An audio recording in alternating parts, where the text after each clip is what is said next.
welcome to a brand new show here on BRC11. It is called Let's Talk, and I'll be your host, Chad Landers. Thanks for joining us. Really excited to launch a new sports show that's going to bring you unique and in-depth interviews and perspectives on hot-button topics going on around the local sports scene. Really, what it comes down to is a chance for me to go out and talk to coaches, athletes, and get some really cool stories to share with all of you. So with that, let's get the show started.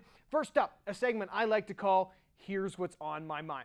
Now, it's football season, so normally I would rant about PIAA classifications, section rivalries, but we have plenty of season for all of that. Today, I want to give some love to the ladies of USA Field Hockey. They just recently hosted the Pan American Cup in the United States for the first time ever, and by all accounts, it was a giant success. But what I really want to give props for is the international level of excellence that this program has risen to in the last 5 years. It is at an all-time high. Just a year ago, Team USA finished 5th in the Olympics, and to be honest, they could have finished even higher in the top 5.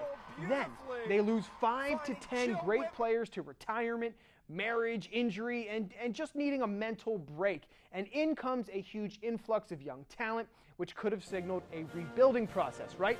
No way. Team USA, with a couple of veterans and a handful of girls who played in less than 20 international games each, go down to South Africa, win the gold medal at the World League semis in back-to-back shootouts against England and Germany. Their ranking rises to 4th in the world. It's never been that high, ever, by the way. And then they play almost as good in the Pan American Cup and get a bronze medal. Wake up, people. We are witnessing some fantastic stuff right now, and I just want to give some more respect and attention. Thank you very much for listening to that. And just like that, we are off to a great start here for the first episode of Let's Talk. Coming up after the break, we're going to head out onto the football field to talk with the head man in charge of the Manheim Central football team. Stay tuned. We're chatting with Coach Dave Hahn right after this. Welcome back to Let's Talk. It is time to go one-on-one with the head ball coach of the Manheim Central football team, Dave Hahn. I know you guys are getting ready for the season, but thanks again for taking a little bit of time out of your schedule. We appreciate it. No problem. We really want to talk about this year's team. We want to dive into kind of what you guys have, but just for a second, I want you to indulge me, and I want to go back to the district final game. That was a tough loss for you guys, especially for the history that you guys have in that game. What did you say to the kids? How do you get the kids to get over that game and kind of move forward? Actually, I think the kids helped me get over the game, to be honest with you. It was a tough loss, and we gave it everything we got. They were loaded. They had a great team. But when I talked to coaches after the game, I talked about giving them time off, giving them a week here, time off, giving the coaches time off. But the kids approached me before we even got out of the bus, to leaving Hershey, and they said, "Coach, we want to be in the weight room on Monday." So I let the coaches have off, but I came in with them on Monday, and that's the way we roll now. They help get over the loss because they want to work to get back there. That's great. That's great to hear. I mean, it was a pretty daunting task for anybody, and you guys certainly put up quite a fight there for a while. So that's enough. We're good with that. Just wanted to check in with you on that. But obviously the excitement is about this year's team. You guys are coming back. Lots of returning talent. Do have some transitions to go through. What's the excitement like? How far out were you getting excited about this season? Like, at what point in 2017 did you start getting fired up for this season? I'd say it was the Monday after Thanksgiving after we lost. That's what you do. You just get excited about it. So back in 2016, I was getting excited about it. And I think the process from that point to now is really what coaches get excited about, developing that team, that squad. And then when you get into the season, I mean, you're excited about the season because you want to see the fruits of your labor. But I was excited from the get-go that Monday. And you guys returned as defending section co-champs and obviously made it to that district title game. Are there some expectations you have with this team? Do you guys talk about that over here? How does that work? Honestly, we talked about it one time. We talked about goals and expectations, and the expectation here is always to get a section title and always to be in the district playoff games and to get to the district title game. So, all right, that was talked about, it's done. Now it's, week one. Who do we have week one? And then we go on from there. And honestly, it's cliche-ish, but It's week by week. Take one game at a time so you don't overlook anybody. And I think in Section 2, you can't overlook anybody. I agree, and we'll get to that in just a minute. But I want to talk about your quarterback situation. You guys had a fantastic quarterback in Cody Cagerise here. What was it, the 2-year starter? And boy, his final season, he just kind of set everything on fire and was so dynamic. He's gone. Now you're transitioning to a younger quarterback who's kind of been groomed here with Evan Simon. Why don't you tell people kind of what you like about Evan and why he's good for you guys and kind of what they can watch out for this season with him? Well, first, we have been kind of grooming him. We brought him up as a freshman. So he can get the experience, so he knows what it's like to go through camp. He knows what the practices are like. He's familiar with the terminology, the language that we use in football terms. And then what do you like about him? What's not to like about him? He's 6'2", he's 190 pounds. He's smart, he's a good-looking kid, he's charismatic, so he's kind of a total package kid. Okay, and so yeah, he's in charge now, and he's got quite a nice offense around him. You guys always have a pretty good running game, and your line's always that great. What I've been noticing though with your quarterbacks, a lot of dual threat guys coming through here lately.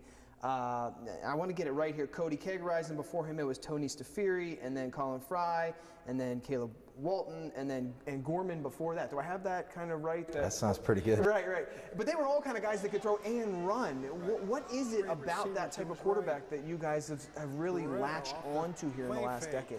Well, I think one of the things we try to do is put one of our better athletes, if not one of our best athletes, at the quarterback position, because there's a premium on the quarterback position. So we have a lot of responsibility put on that person.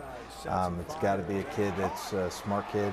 That takes things serious, takes school serious, takes his athletic endeavors seriously, and that's what we try to do. Okay, all right. So Section 2 is always tough. You know, you already mentioned it, but you guys are always finding your way to get up there, which is a good sign of the program. Are there some teams this year that we should watch out for when you guys meet that you guys are concerned about? I mean, is there always that one or two teams that you guys know are going to give you the toughest game of the season? Well, personally, I believe we've got a target on our back every year. When you've had success in the program that we've had for a number of years, everybody wants a piece of Manheim Central. So I think you have to be aware of that, and you got to express that to your kids that every week is a Super Bowl week for some other team against you. Now, there's some teams that there's a little bit more rivalry than others. Obviously, Cocalico is a great rivalry. One that it's unique because our coaching staffs we get along. I speak very highly of Dave. He does a great job, and I know he's spoken very highly of me. So there's a lot of respect there, but we like to compete against each other. I think John Mannion does a great job, and the LS Manheim Central rivalry has grown. So I think that's another one that will be a big one. And then I think another one that's kind of sparked lately is Cocalico, because I know 2 years ago we kind of went down there and upset them and ruined their perfect season, and I don't think it's been right since. So they're not, they want to get back at it. So and I'm aware of that, and I don't blame them. So we have to step up to those challenges in each one of those games, and that's not to take anything away from anybody else. It's just that I think those three are, they'll be gunning for us.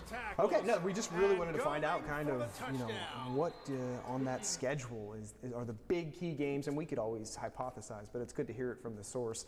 Lots of serious talk. Let's have some fun. Other than Eldon Ratu Stadium, what is your favorite stadium to have your team play in? Is there a favorite one?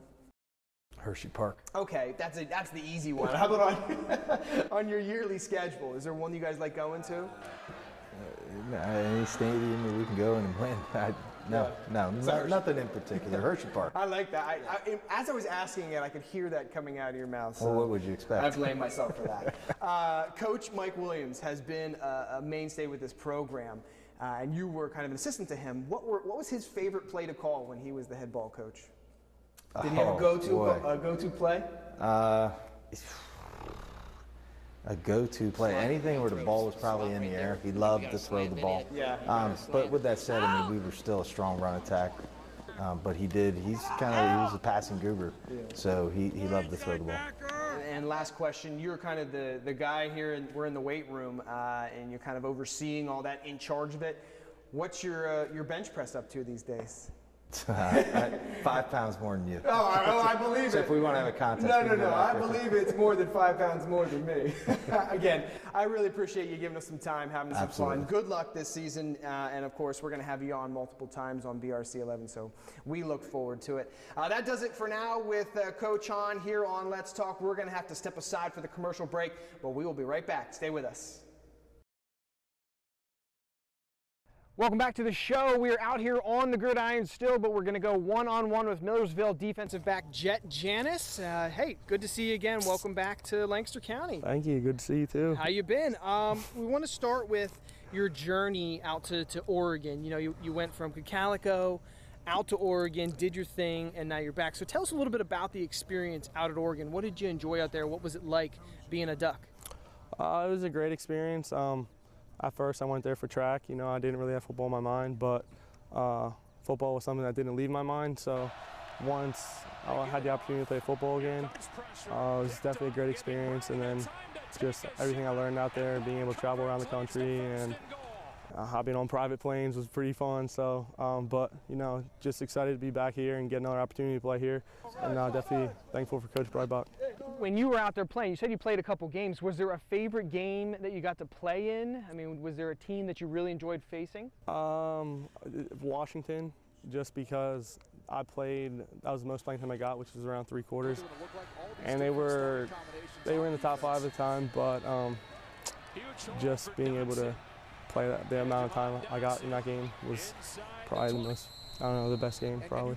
All right, so you make the move back here to Lancaster County, back to Millersville. Can you just kind of, clue us into how did that whole decision get made for you? Why did we make the move, and obviously you're enjoying it now? Yeah, well, I decided to leave because I just wanted to play football. Right after our last game of the season, literally the next day, they fired the entire coaching staff. I just felt that where I was at, I just felt that I wasn't going to, grow anymore in that position.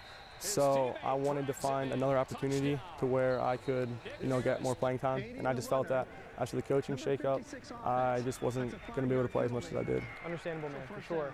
Now, did you call Millersville? Did Millersville call you? How'd the whole process get started for you? Oh, I mean, so the process starts by you first having to get a release. So I had to go to compliance. Typically you go to coaches, but we didn't have any coaches, so I had to go to compliance and let them know that I wanted to transfer, and they pretty much kind of have they release you to where they want you to go. You don't really have, you can't just really go anywhere you want. So I had a leeway because I was already out of state, so I knew I wanted to play in the PSAC, so I got a release to pretty much, 5 or 6 PSAC schools that I was interested in. And then, I contacted Millersville right away, and I had already knew some players on the team just from high school. And just talking to Coach Breibach, I just felt that it was a right fit for me. Yeah, I mean, Coach for sure is doing a good job of trying to turn this program around. Now, it looks like they have you on the defense, kind of back in the safety position. You want to tell us a little bit of kind of what they're expecting out of you and what you expect to be getting out of this? Yeah, well, I'm playing. We call it a strike, so I'm playing safety. Typically I'm to the passing strength, but I feel comfortable in that spot. I got a really good defensive back coach, Coach Suchak. I just got to clean some things up, but definitely looking forward to it. Now the defense, tell us about it. What do you like about it? Is there some strengths to the defense this year for Millersville football? What do you think? Definitely. I'm so excited, definitely, to be a part of this defense because I feel like we bring energy every day. And typically, when you have an offense like our offense, we pass a lot, run a lot of run pass options. They can hit some home run balls in practice, but I feel like lately during camp, we've been on the upside. And, we got guys flying around. Our captain, Sean Dugan, middle linebacker, definitely. He just gives everyone energy. So just having that kind of motivates me. So, I'm playing for guys like that. Fantastic. Yeah. So here's the question. The program's always trying to get better and turn around. How do you feel things are going here? What kind of sense have you gotten now that you're here? And what is it going to take to kind of get you guys some wins and move in a good direction? It's going to take just taking it, game by game, I think.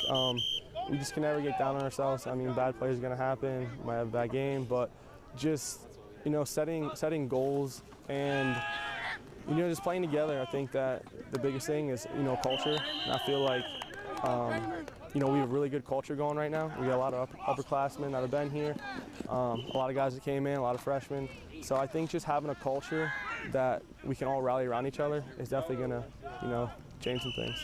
Yeah, I mean, you talk about some of the faces and all that are here now. There's a lot of LL guys that all of a sudden have been recruited here since, you know, you've been to Oregon and back. Now, what's it like to have some familiar LL faces on the team?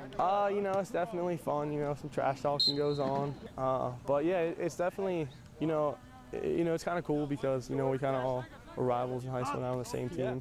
But at the same time, you know, we were all pretty good at our high school, so being able to play as a team together is definitely a motivation for all of us. So I think that, you know, we definitely want to try to just bring a championship back here since we're from here. So that's the goal. All right, man. Well, I really appreciate you spending some time with us. I'm sure everybody's happy to see you back in Lancaster County. Hope you're enjoying your time. And obviously, yeah, good luck to Millersville and have a lot of fun. Hey, we will. For sure. Thanks so much. All right, catching up with Jhet Janis here. But when we come back from the break, we're going to meet up with another guy that knows the LL really well. So stay tuned. Find out who that is after the break.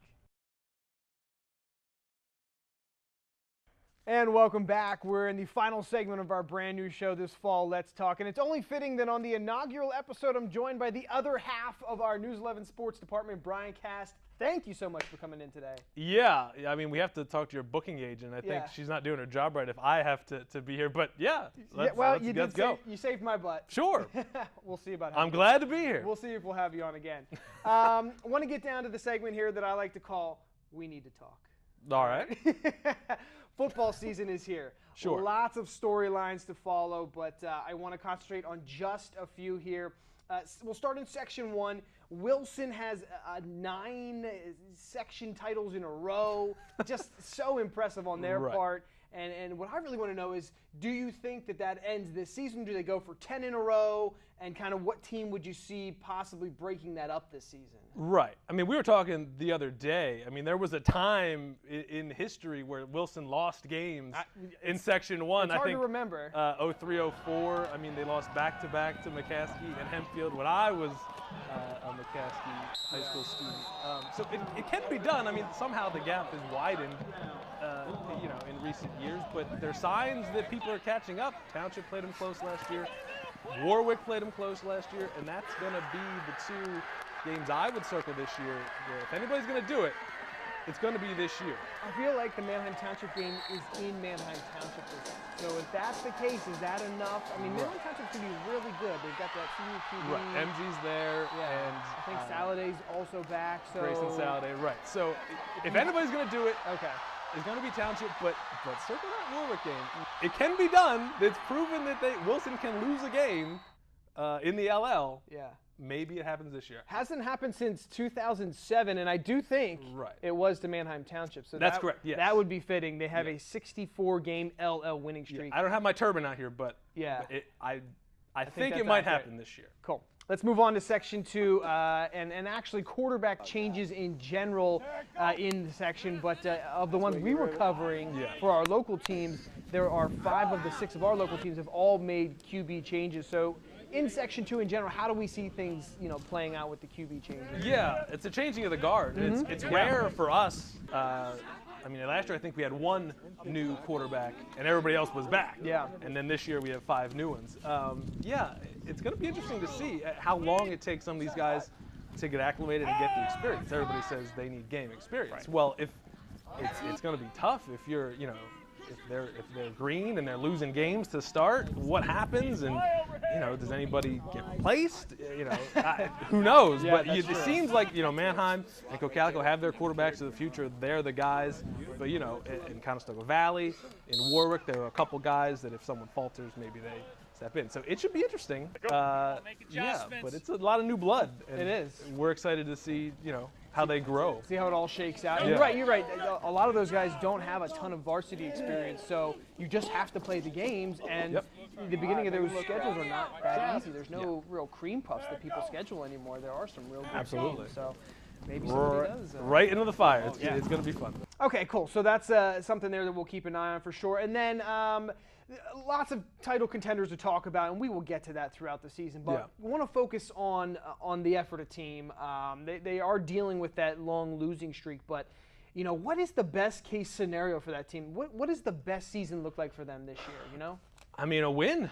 You know, that's the monkey on their backs, and Chris Miller has said that he wants these seniors to remember this year and you know, break that streak. He wants this to be the most important year in Ephrata football history, is a direct quote from Chris Miller, and I believe him when he says that, you know. Right, but then you start to search the schedule. Right. Where does, I mean, it's tough. Like, that They've Section got 2 schedule is tough. It is.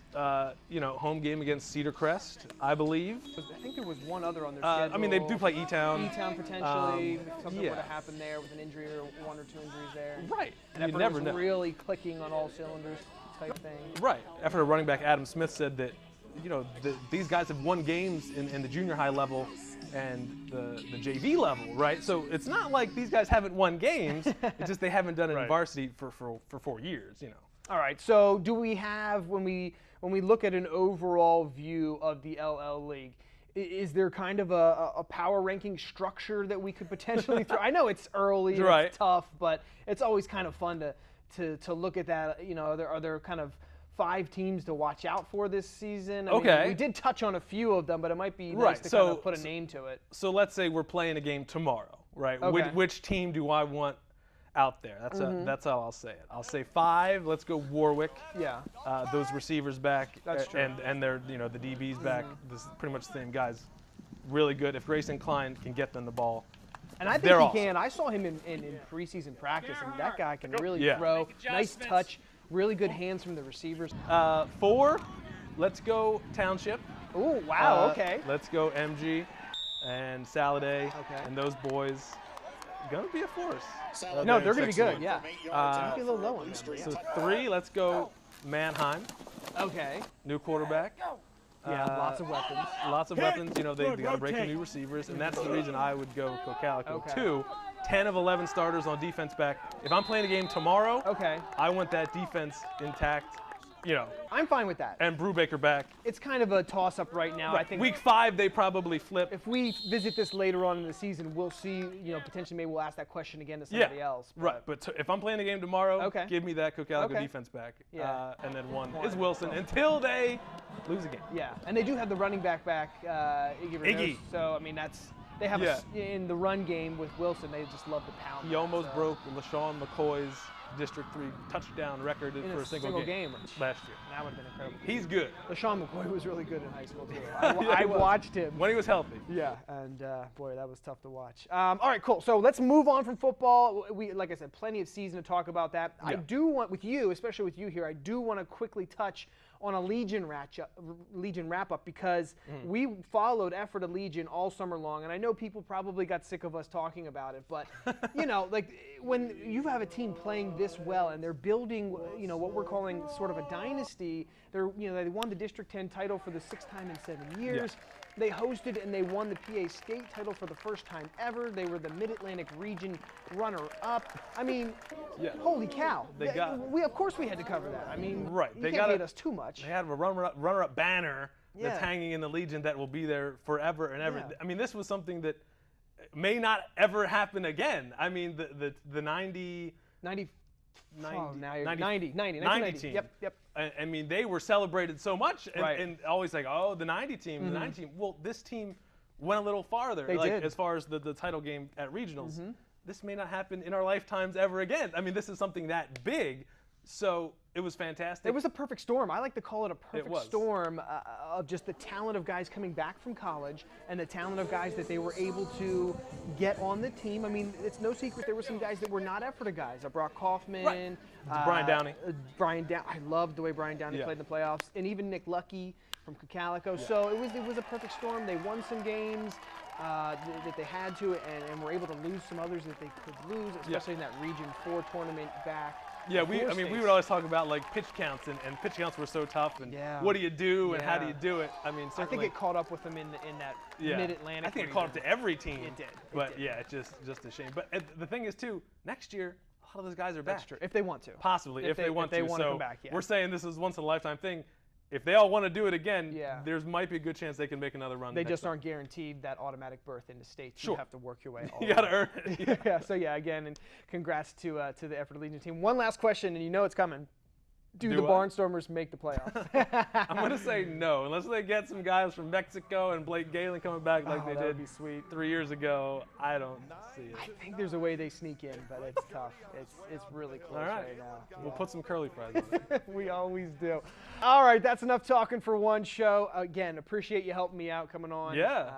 It's going to be a long season. Yeah, so. we'll find you a new booker. Yeah, we'll have to get some more fun guests on here. That's going to do it for our first episode here on Let's Talk. I hope you enjoyed hearing the conversations that I had on today's show. I plan to have a lot more as the fall continues. If you had any ideas or future athletes, coaches for me to interview, please tweet us at News 11 Sports and use the hashtag Let's Talk, or you can just go ahead and email me, clanders@cable11.com. But for now, we got to get going. I'm Chad Landers, and I'm sure we'll have a lot more to talk about next time. See you then.